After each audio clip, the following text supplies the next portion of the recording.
Marcos, capítulo 1, versículos de 9 a 11. Diz assim a palavra do Senhor. Naquela ocasião, Jesus veio de Nazaré da Galileia e foi batizado por João no Jordão. Assim que saiu da água, Jesus viu os céus se abrindo e o Espírito descendo como pomba sobre ele. Então veio dos céus uma voz: Tu és o meu Filho amado, em ti me agrado. Pai querido, obrigado pela tua palavra. Obrigado, Senhor, por esse momento que podemos refletir nesta verdade. Jesus, teu Filho amado. Nós hoje, por causa de Jesus, também somos teus filhos. Somos amados do Senhor. Que essa palavra possa trazer conforto, exortação, proteção, direção para as nossas vidas. Fala conosco nesse momento. Pedimos no nome de Jesus. No livro do profeta Isaías, capítulo 55, versículos 8 e 9, diz assim: Pois os meus pensamentos não são os pensamentos de vocês, nem os seus caminhos são os meus caminhos, declara o Senhor. Assim como os céus são mais altos do que a terra, também os meus caminhos são mais altos do que os seus caminhos, e os meus pensamentos mais altos do que os seus pensamentos. Esse texto de Isaías diz muito claro sobre como Deus age. E o agir de Deus, o caminho de Deus, a forma de Deus agir na história e nas nossas vidas, parece que muitas vezes nos surpreendem, ou não? Você pensa que Deus vai fazer de um jeito, você clama ao Senhor pela ação dele na tua história, na tua vida. O que nós fizemos aqui hoje? Nós intercedemos pela vida de alguns irmãos que estão passando por algumas lutas, algumas situações. Todos nós vivemos a dinâmica da vida, diferentes momentos, mas tem hora que você sabe que está forte, o momento está tenso. E nesses momentos a gente se aproxima de Deus, claro, com certeza. A loucura é não se aproximar do Senhor. Você clama a Deus por uma intervenção, um milagre, uma cura, uma libertação, enfim, é um nome que você pode dar a essa circunstância. Mas é interessante o número de vezes que a maneira de Deus agir é diferente daquilo que a gente verbaliza. Pensa que por verbalizar, Deus então vai seguir a nossa cartilha. Não é verdade? Porque muitas vezes as nossas orações não são dicas para o Senhor.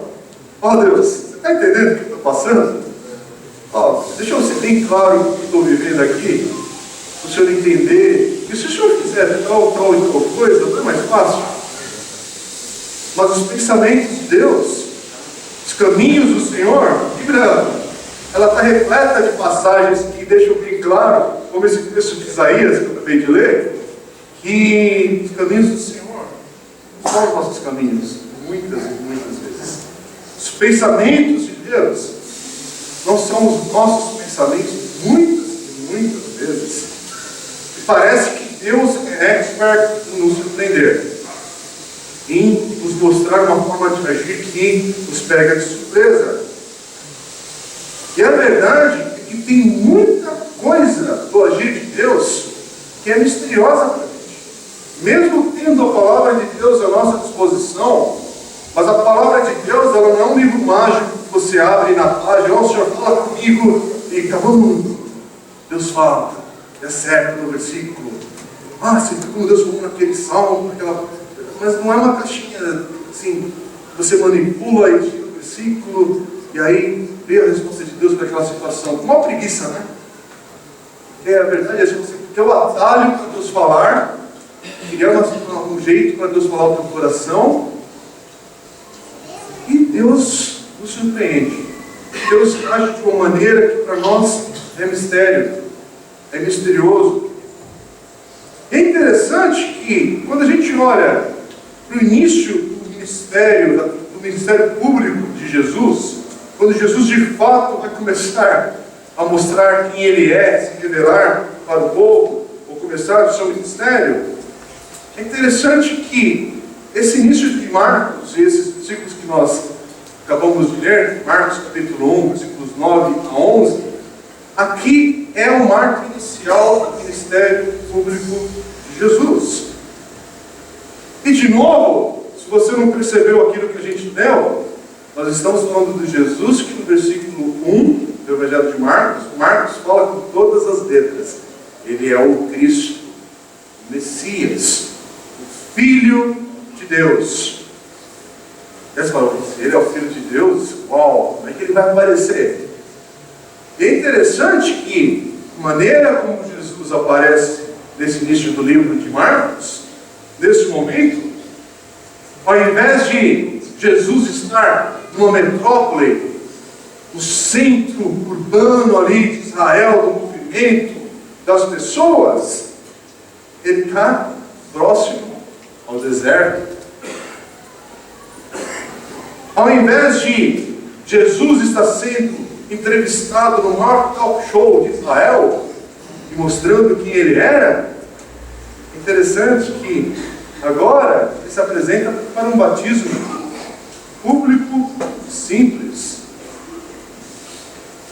É interessante que Jesus, o Messias, o Cristo, o Filho de Deus, em vez de falar agora que eu vou aparecer, então agora vai ter um grande festival de louvor extravagante em Jerusalém, com as maiores bandas gospels da época, e aí eu apareço e prego para as multidões. Mas é interessante que ele vai passar pelo batismo, e semana que vem nós vamos ver que ele vai ser levado para passar 40 dias sendo tentado por Satanás. Que início de vida pública, de ministério público. Que maneira de Deus revelar quem Jesus era ou é.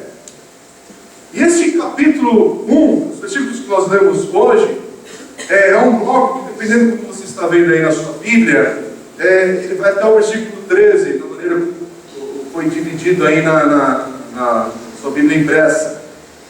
Mas são dois eventos que fala do batismo e da tentação de Jesus.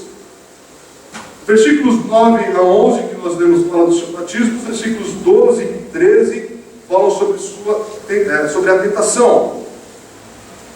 E esses dois eventos, batismo e a tentação que Jesus vai passar, mostram essa verdade de como os caminhos de Deus não são os nossos caminhos.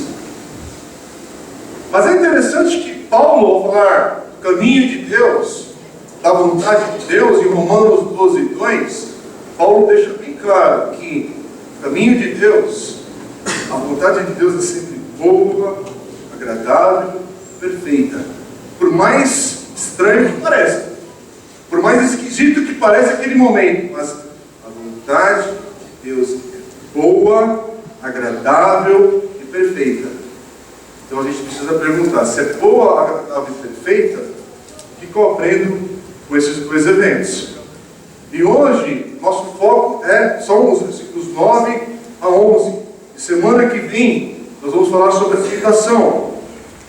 E batismo e tentação são duas declarações que estão sendo feitas nesse trecho, nesses versículos.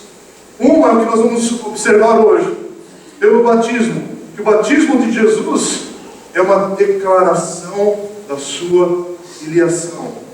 Quem Jesus é ou era. E na próxima semana nós vamos ver que a tentação de Jesus é uma outra declaração, mas é uma declaração de guerra, uma outra circunstância. Esse momento que nós estamos lendo no capítulo 1, Jesus veio até João Batista que a gente conversou muito semana passada aqui na igreja. Talvez já é um dos momentos finais ali do ministério da vida de João, isso fica claro. Mas Jesus vem para ser batizado, e é um evento tão importante que os 4 evangelhos relatam sobre o batismo de Jesus. Mateus relata sobre isso no capítulo 3, Lucas também no capítulo 3, e João, logo de cara no capítulo 1, vai mostrar sobre o batismo de Jesus. E Marcos, se você for daqueles que gostam de observar palavras, verbos, citações aqui nos textos, e tem gente que gosta de contar isso, Mas é interessante que, logo nesses 9 primeiros versículos, Marcos mencionou a palavra, ou batismo ali em ação, 6 vezes. No trecho de 9 versículos, 6 vezes ele menciona algo referente ao batismo. A palavra batismo. Então isso é alguma coisa de destaque para essa ênfase. E outra coisa que é interessante, quando você vai para o Evangelho de Mateus, no caso, aqui em Marcos nem tanto, mas em Mateus mostra que João Batista, quando ele está ali com Jesus, e João Batista ele não queria batizar Jesus. É interessante essa postura de João Batista. E João tinha um bom argumento, ele diz assim no versículo 14, Mateus 3, 14, João fala para Jesus: eu preciso ser batizado por ti, e tu vens a mim? Mas aí, olha só o que Jesus responde no versículo 15: deixa assim por enquanto, convém que assim façamos, para cumprir toda a justiça. E João concordou. Essa resposta, João tinha que concordar com Jesus. Mas de novo, hoje, o que nós podemos aprender com o batismo de Jesus? E a gente pode aprender muita coisa que tem a ver com a nossa vida, olhando para Jesus, sendo discípulo de Jesus, e entender como é a dinâmica da vida de um discípulo de Jesus. O batismo de Jesus, ele marca, além de marcar o início do seu ministério público, Jesus aqui está iniciando uma trajetória de humilhação, porque aqui ele começa a se submeter para valer com a vontade de Deus, Pai. E é a sua escolha de Jesus, ali de se identificar também com o homem, com a humanidade pecadora. Talvez você olhe para esse texto e fale: que coisa estranha, Jesus ser batizado no Rio Jordão, mas se você lê até o final do Evangelho de Marcos, e para você que talvez já frequenta uma igreja há algum tempo, já está familiarizado com os textos bíblicos, ser batizado no Rio Jordão não é mais estranho do que ser morto numa cruz do Calvário. Porque se você olhar o que Jesus veio fazer, ele fez, olhar assim: por quê? Como? E aí você olha para esse momento do batismo: para quê?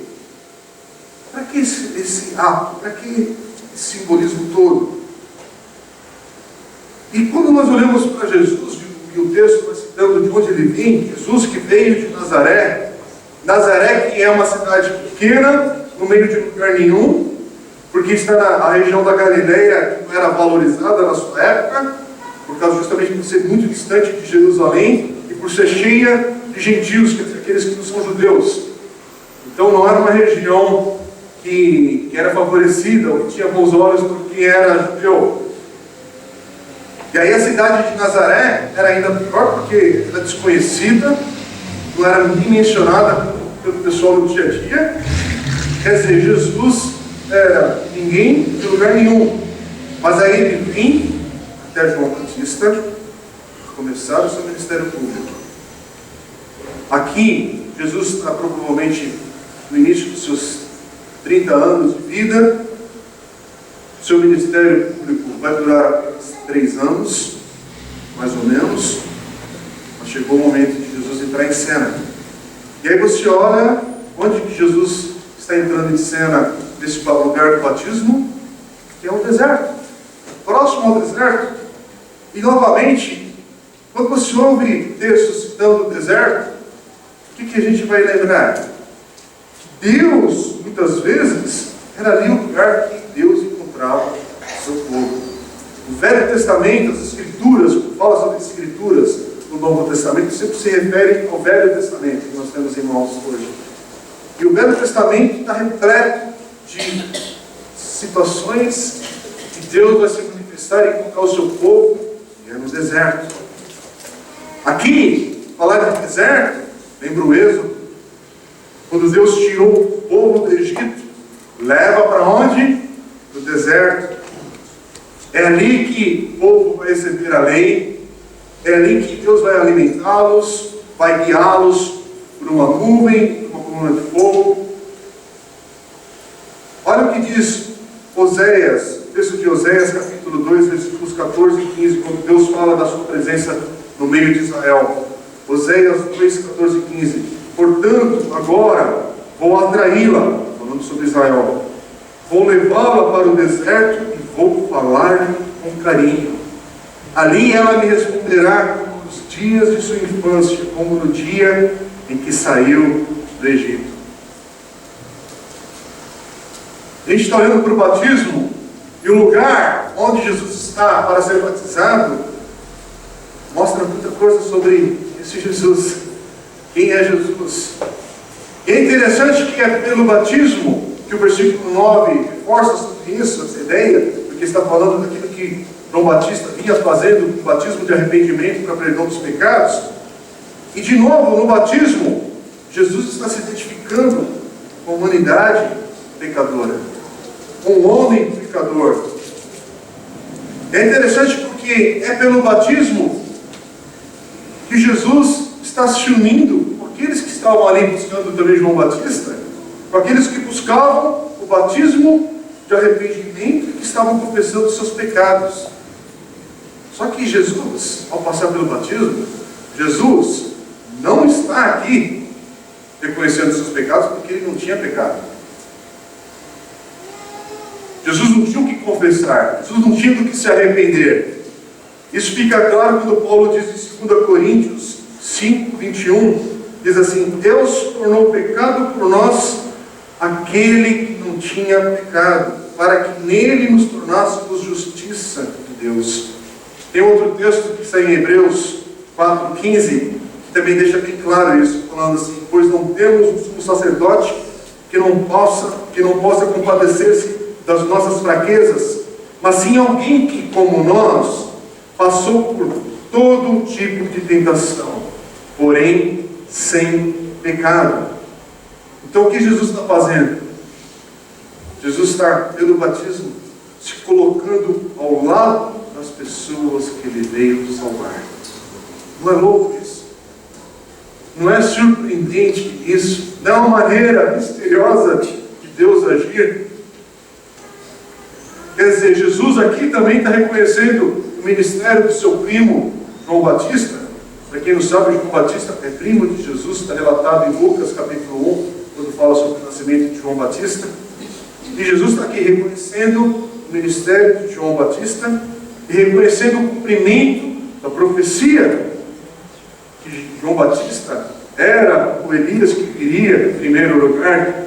Lembra domingo passado que a gente meditou sobre o mensageiro que Deus enviaria antes do seu Messias, ou junto com o seu Messias? E Jesus está aqui reconhecendo a verdade, a mensagem de arrependimento que João Batista pregava. No versículo 9 para o 10, agora, versículo 10, o batismo de Jesus é bem interessante isso, porque o batismo de Jesus está também demonstrando a aprovação de Jesus pelo Pai, por Deus Pai. O texto diz que assim que saiu da água, o que acontece com Jesus? Vem o Espírito Santo como uma bomba, em forma de bomba. A gente não sabe o que quer dizer isso ao certo, mas é uma expressão para a gente entender que o Espírito Santo de Deus vem sobre Jesus e ele ouve a voz de Deus provando como tu és o meu filho amado, que me agrada. Mas essa expressão, assim que saiu da água, o texto diz, então, o Espírito Santo desce sobre ele, Jesus vê o quê? Os céus se abrindo, e essa maneira que destaca o texto aqui dos céus se abrindo, só vai acontecer mais uma vez no Evangelho de Marcos, que é quando Deus Pai rasga o véu, a cortina do templo de cima a baixo, na sua morte. E essa expressão, quando rasga o véu, é como se o céu estivesse se abrindo ali. Então, é em seu batismo e na sua crucificação que Deus Pai intervém de uma maneira sobrenatural para declarar que Jesus era Filho de Deus, era seu Filho. Interessante porque existe um texto, Isaías, capítulo 64, versículo 1, que diz assim: ah, se rompesse os céus e descesse, e os montes tremeriam diante de ti. Quer dizer, essa citação de Isaías, falando dos céus se abrindo, apontando justamente para esse momento que está acontecendo agora, esse momento histórico, o que Deus está afirmando sobre quem Jesus é. E esses versículos que nós lemos, os versículos 9 a 11, do batismo de Jesus, revela também a natureza do nosso Deus. Fala aqui, em outras palavras, sobre o mistério da Trindade, esse Deus Trino, que se revela neste momento. E aqui eu não vou entrar em detalhes sobre a doutrina da Trindade, pela dificuldade de expressar isso em alguns minutos, e a profundidade que é falar sobre isso, mas quando você buscar entender, compreender a Trindade, e você vai ver que o seu cérebro vai fritar nessa hora, vai dar um curto-circuito ali, porque a lógica não fecha, a razão não bate na explicação, mas a lógica, a razão, ela não bate na hora de falar sobre a Trindade, porque falar sobre a Trindade está numa outra categoria. Está acima da razão, está acima da lógica, está tão acima da razão e acima da lógica, que só pode vir de Deus. Essa é a ideia. Porque se nós conseguíssemos explicar, é a mesma coisa que pedir para um iPhone, eu não tenho um iPhone aqui, mas só por exemplo, explicar quem foi Steve Jobs. Dá para entender a ideia? Como é que pode escrever um texto, pode ir na Wikipedia ali e pegar, falar sobre Steve Jobs, mas não entra dentro de Steve Jobs para explicar. Porque Steve Jobs está além do iPhone, está além da Apple, da marca. Falar da Trindade, nós, homens, seres criados, como assim? Tem um limite até onde eu consigo explicar quem Deus é. Mas aqui fica claro, destacado mesmo, que nós temos as três pessoas da Trindade do batismo de Jesus. Para quem tem dificuldade em compreender a questão de Deus Pai, Deus Filho e o Espírito Santo. Aqui nós temos o Filho, Jesus sendo batizado, o Pai falando e o Espírito descendo, como uma pomba, assim diz a expressão do texto. Outro lugar que você vai encontrar essa manifestação da Trindade sendo declarada é ao final do Evangelho de Mateus, no capítulo 28, 19 e 20, falando de novo sobre a questão da identidade, da nossa identidade, do batismo na Trindade. Porque para nós batizarmos, em nome do Pai, do Filho e do Espírito Santo. É interessante isso. E aqui, nesse início do Evangelho de Marcos, é Marcos dando essa visão rápida, falando rapidamente da natureza do nosso Deus, ser três em um. Mas é mais do que isso, é mais do que trazer confusão teológica ou sobre a natureza de Deus, mas é para afirmar a identidade de Jesus como Filho. Porque ao identificar Jesus como Filho, está confirmando que Ele é o Messias, Ele é o Cristo, Ele é o ungido de Deus, Ele é o Filho de Deus, e se é o Filho de Deus, Ele é Deus. E aqui, o batismo de Jesus está também mostrando que Jesus tinha uma total dependência do Espírito Santo sobre a sua vida aqui na terra. Porque nós estamos vendo agora Deus, Filho, encarnado em Jesus como homem, plenamente Deus, mas nesse momento, é o momento que Ele vai estar vivendo aqui na terra, manifestando aqui na terra, a sua presença, e aí a presença do Espírito Santo está sobre o Messias, foi uma promessa do Velho Testamento. Isaías 42:1 diz assim: eis o meu servo a quem sustento, o meu escolhido em quem tenho prazer, porém nele o meu espírito, e ele trará justiça às nações. Outro texto de Isaías, no capítulo 11, versículo 2, que diz assim: o Espírito do Senhor repousará sobre ele, o Espírito que dá sabedoria e entendimento, o Espírito que traz conselho e poder, o Espírito que dá conhecimento e temor do Senhor. Quer dizer, não é à toa esse é o momento de mostrar o Espírito Santo, pelo batismo ali, vindo sobre Jesus para trazer a identificação dele como o Messias de Deus prometido nas Escrituras. E o versículo 11, que nós já lemos, finaliza mostrando, pelo batismo de Jesus, declarando que tipo de Messias Jesus seria. O versículo 11, ele é um dos versículos chaves no Novo Testamento, na toda a palavra de Deus. É um dos versículos mais importantes da Bíblia. E é importante para você guardar essa referência, onde ele está, para você se identificar com essa declaração de Deus sobre Jesus, que você pode se identificar na tua vida se você está em Cristo Jesus hoje. Quando Marcos fala, Deus está falando aqui, pelo batismo ali de Jesus, e Deus afirma: Tu és o meu Filho amado. Essa afirmação ela vai aparecer de novo só no capítulo 9, versículo 7, no momento da transfiguração, que é um momento gravíssimo na vida de Jesus, na história de Jesus, antes da crucificação, antes de ser preso. E essa declaração, ou as declarações que aparecem no versículo 11, na verdade aqui é uma combinação de alguns textos do Velho Testamento, pelo menos 3 textos do Velho Testamento.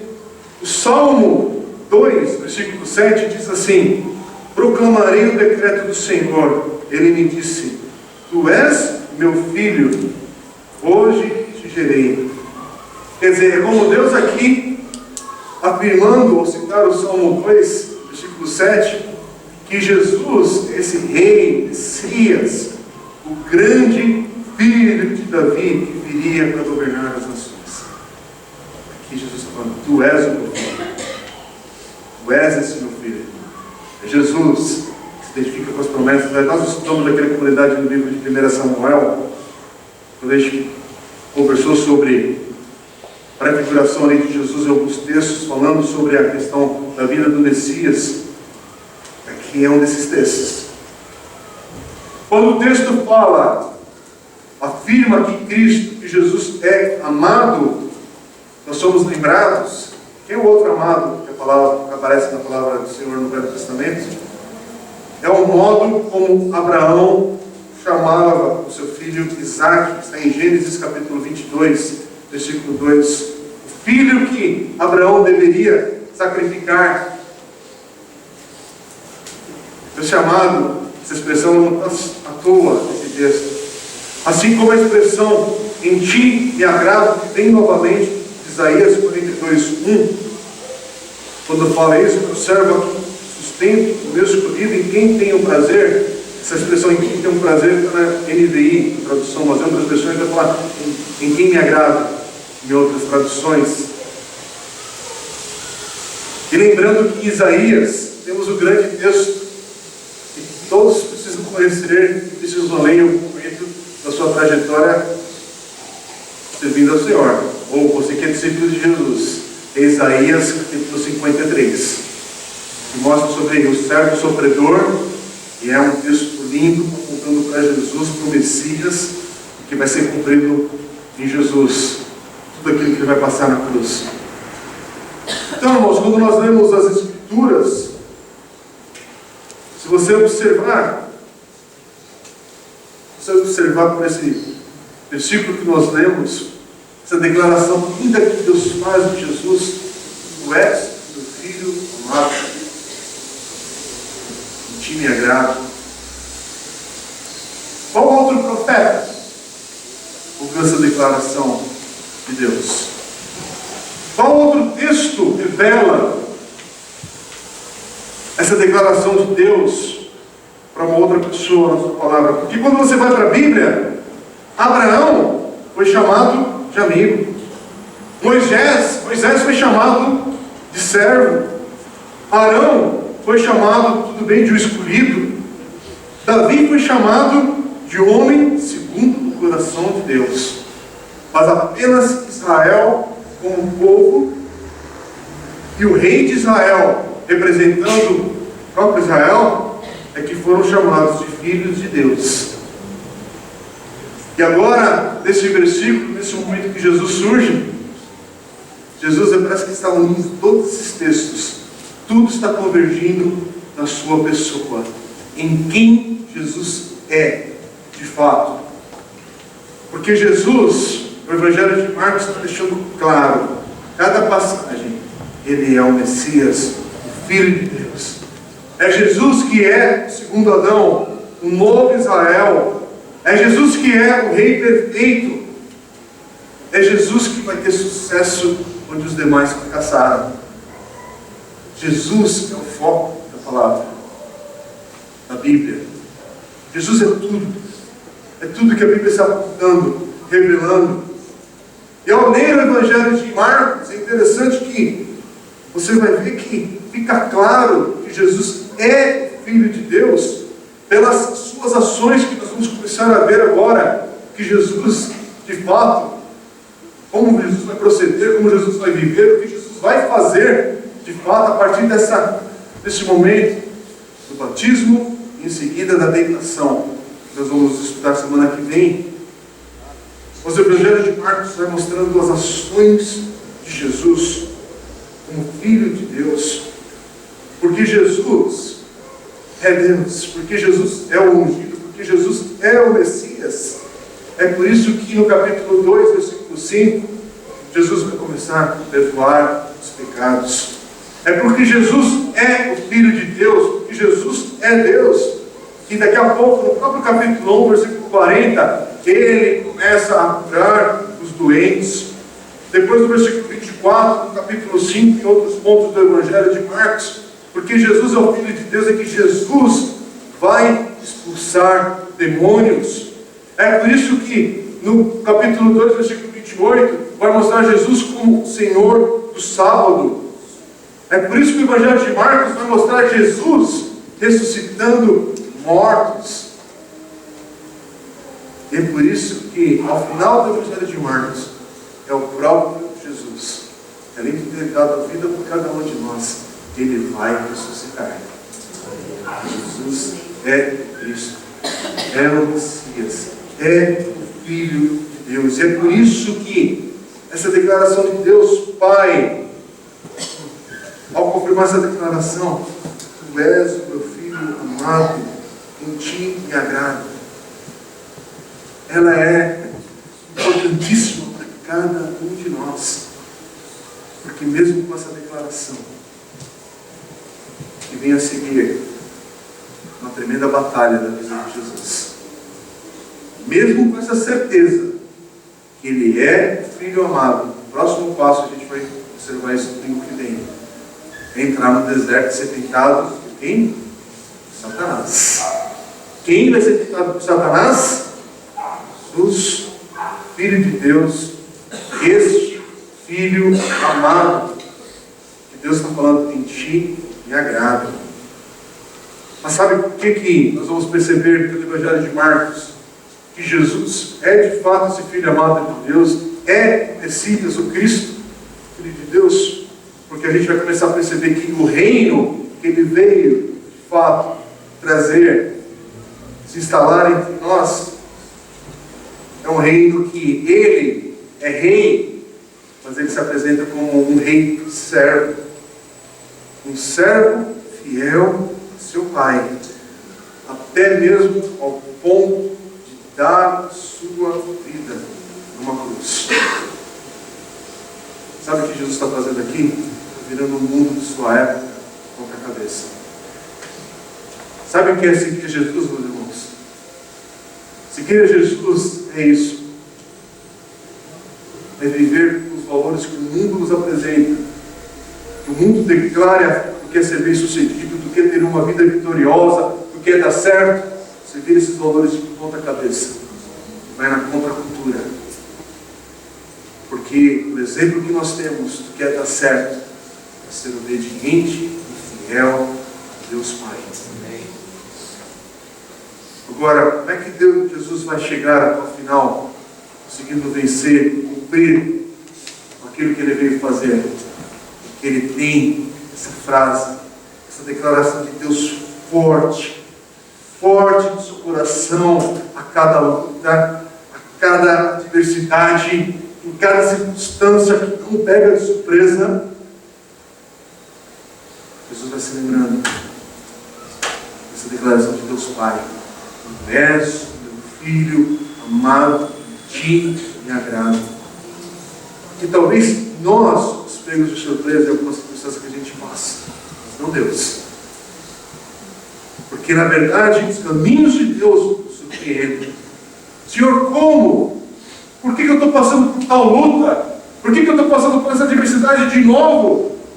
Mais uma vez? Por quê? Eu não sei te responder o porquê.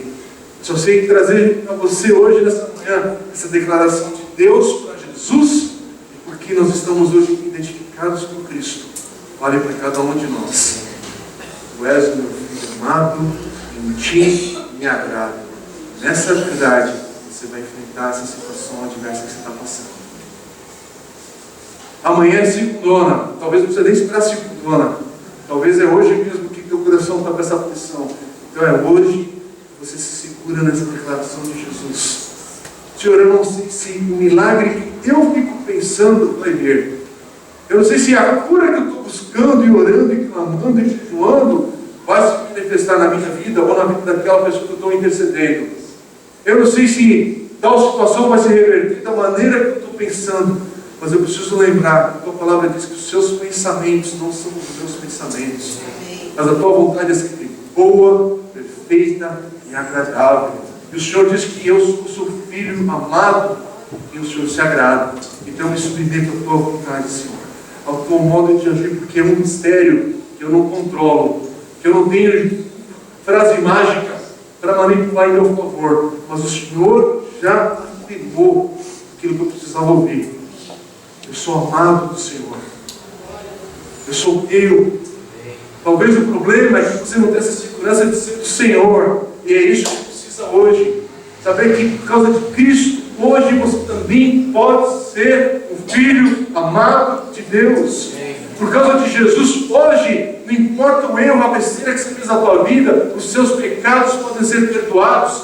Não é porque agora você vai seguir numa igreja batista, Assembleia de Deus, o nome da igreja, se quiser ir, e vai seguir uma cartilha dessa igreja, e aí vai dar tudo certo. Não, não, não. É o sangue de Jesus que já foi derramado por cada um de nós. E porque esse Jesus ressuscitou, é nessa verdade que não para na cruz. Ela passa pela cruz. E que eu tenho esperança hoje, porque a minha esperança é saber que um dia esse Jesus virá buscar a sua igreja, o seu povo. E eu faço parte desse povo porque tenho Cristo na minha vida, na minha história. Então, as circunstâncias que estão aí, irmãos, Deus age misteriosamente. Basta ler o livro de Eclesiastes, se você nunca leu, se aventure a ler, para você ver como a vida é grande demais, para eu saber explicar todos os dobramentos da minha vida, na tua história.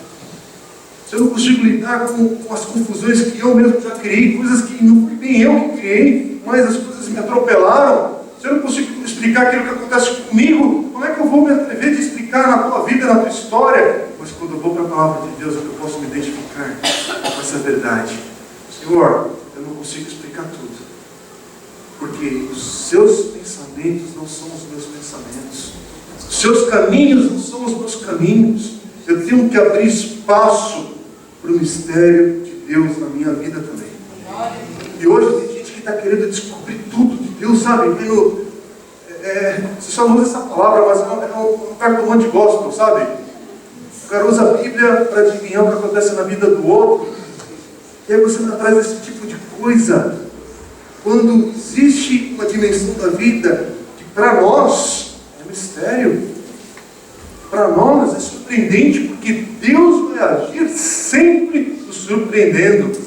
Ok, tem muita coisa que a gente vai na palavra de Deus, declara o Senhor, e a gente pode se firmar nas verdades reveladas do Senhor.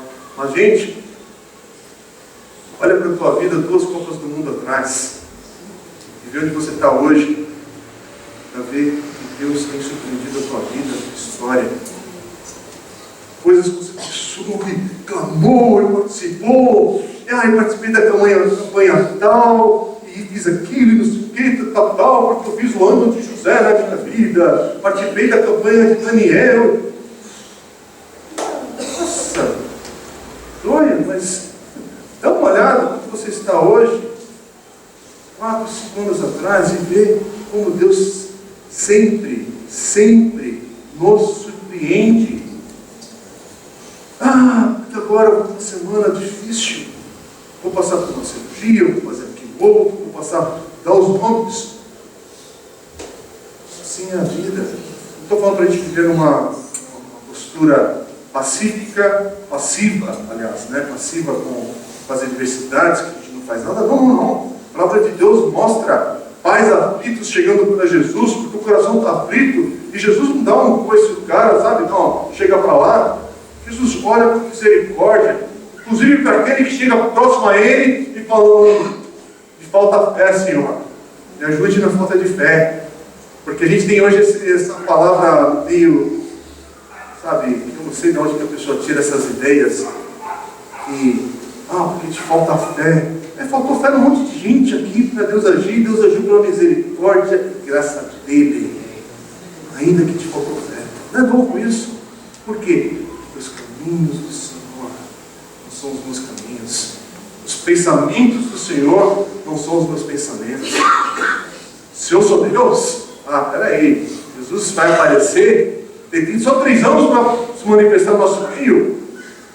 Coloca a banda aí para tocar. Vamos montar o palco. Coloca o melhor iluminação, show, a marcha. Vamos lá para mostrar para todo mundo que agora com os decibéis altos o pessoal vai escutar que Deus está no nosso meio. Mas parece que o caminho do Senhor é diferente. Parece que Deus vai sempre surpreender o seu povo, cada um de nós. Por quê? Porque há espaço para o mistério. Se você não abrir espaço para o mistério de Deus, de maneira séria, na tua história, vai ficar pensando, sabe, para lá e para cá, todo vento, conforme o vento vai, você vai para cá, vai para lá, vai para a igreja A, você vai para a igreja B, já passou por uma igreja neopentecostal, então agora eu vou na tradicional, vou na histórica, vou na adventista, eu vou na Sejunoê. Você começa a experimentar de tudo, porque na verdade você quer que alguma coisa dê certo na tua vida. Você já viu ali no Brás a sequência de igrejas que tem? E 7 da manhã, eu trabalhei muito passando por aquela região cedo, tudo lotado, você sai do trem, tal. Aí hoje, fulano vai na igreja A, outro vai na B, depois vai na C, porque o que importa é dar certo. O que importa não é o caminhar fiel com o Senhor. Eu quero algo desse certo na minha vida, e eu não posso te falar isso hoje, porque há um mistério de Deus que não está na minha mão. Há um mistério de Deus que eu não posso te falar o que Deus vai fazer, eu só sei que Deus vai continuar a te surpreender. Eu só posso te afirmar nessa manhã hoje, nós vamos orar mais uma vez agora, só posso te dizer que a vontade de Deus, a palavra afirma que ela é boa, perfeita e agradável. Senhor, olha, parece que esse texto não está batendo muito com aquilo que eu estou vivendo. Senhor, está entendendo o que eu vou enfrentar agora? Mas a palavra do Senhor está dizendo isso. E é interessante que ela diz isso por meio de alguém chamado, como é que chama esse apóstolo? Paulo. Como é que Paulo vai terminar a sua vida? E é ele que está falando, boa, perfeita e agradável. Sabe aquela pessoa com aquela, qual o desenho animado, aquela corrente, a bolinha preta, tal? Parece que ele está dizendo nessa circunstância. Como assim? Estou preso, não tenho para onde ir, mas ele ainda assim está afirmando a vontade do Senhor é boa, perfeita e agradável. Quando você vai para o Evangelho, por que você pode afirmar isso? Porque você já ouviu do Senhor. És o meu filho amado, em Ti me agrado. Tua história está definida pelo caos que você está vivendo agora. A tua história está definida por aquilo que Cristo já alcançou no Calvário e na esperança que temos na vinda dele e na ressurreição daqueles que já passaram. É isso que está na nossa esperança. Eu quero te convidar a ficar em pé agora, porque nós vamos lembrar o nosso coração. Senhor, eu quero, de fato, que esta verdade esteja enraizada no teu coração, para que outros ventos de doutrina, sabe, bagunças que passam na minha cabeça, na minha mente, no dia que eu estou angustiado, a palavra do Senhor esteja enraizada em mim. Eu me lembro, Senhor, no leito do hospital, eu sei que eu sou filho amado do Senhor. O Senhor não se agrada de mim. De novo, não é por causa de mim, por causa que quando Deus olha para mim, Ele deu o que Cristo fez por mim. Por causa de Cristo, eu sou uma nova criatura. Por causa de Cristo, eu estou num processo de santificação. Por causa de Cristo, eu sou justificado. Por causa de Cristo, que eu tenho esperança hoje. Então, eu não sei que se aplica essa palavra na tua vida hoje. Mas você se identifica com Jesus, você é amado de Deus. E Ele se agrada. Não deixe uma mentira de Satanás dizer nada contra. No domingo que vem a gente vai ver que Satanás tenta declarar para Jesus, para abalar essa verdade do Senhor. Mas por hoje, basta ficar firme com o Senhor. Essa é a verdade. Vamos clamar ao Senhor agora, vamos orar.